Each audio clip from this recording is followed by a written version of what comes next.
You're a leech. You can't stay here anymore. That was my father's verdict, delivered in front of everyone at the family meeting. No hesitation, no mercy. His voice cut the air like a blade. I didn't argue, I didn't beg. I just nodded once, rose from my chair, and walked upstairs to pack. But I wasn't packing just clothes. I was packing years of humiliation, of silent endurance, of being the convenient scapegoat. And I knew this time I wouldn't walk away empty-handed. I had built that house more than he ever admitted, not with bricks, but with responsibility. The utilities in my name, the internet bills, the streaming subscriptions, the insurance policies, even the car lease he bragged about negotiating. He let me manage it all because it was easier to dump the boring parts of adulthood on me. And I did it quietly, efficiently, never drawing attention to the fact that the whole system ticked because of me. But he mistook silence for weakness, and weakness for permanence. That night, while he slept smug under his roof, I went digital ghost. One by one, I logged in. Electricity, canceled. Water, disconnected. Internet, terminated. Streaming services, insurance, car lease, all shut down. Every bill, every contract, every account was mine to sever, and I did it cleanly, like cutting wires on a bomb.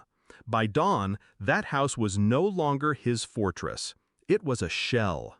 The next morning, my door shook with pounding fists. His voice cracked with rage. "What the hell did you do? Nothing works. The house is dead." I opened the door just wide enough to meet his eyes. Calm, cold. "I stopped leeching," I said. Flashback, I was 14 when he first called me a burden. He'd just bought himself a new watch, and when I asked for school supplies, he snarled, "You cost too much. Be grateful I even let you live here." I carried that line for years, tucked deep, unspoken. But I never forgot. So when he called me a leech at the family meeting, it wasn't a new wound. It was just the final one. His screams escalated outside my apartment. Threats, insults, promises that I'd regret this. But I didn't flinch. I knew the truth he was just beginning to taste. His control had never been his. It had been mine, hidden in plain sight, paper trails signed in my name. He thought I was disposable. He never realized I was structural. Days passed, and I heard the fallout through whispers. The fridge spoiled when the power cut. The water ran dry mid-shower. His car got towed when the lease collapsed. And the internet, his precious daily addiction, vanished into nothing. Every comfort he took for granted had my fingerprints on it. And when I pulled back, his empire crumbled. Did he ever apologize? No.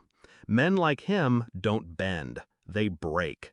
But now, when he sees me, there's no smugness, no laugh, just a flicker of something he can't mask. Fear. Because he knows I'm capable of disappearing his world with nothing more than a few keystrokes. People ask if I felt guilty, if revenge rotted me from the inside. But I don't call it revenge. I call it balance.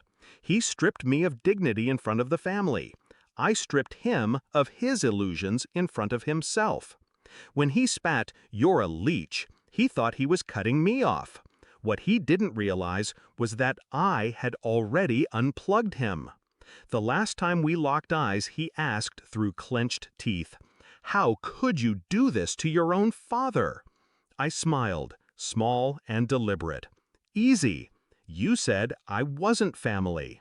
That silence, heavy and final, was the closest thing to justice I'd ever known. He built a kingdom on my back. I left him in its ruins, and I walked away not as a leech, but as the one who proved he was nothing without me.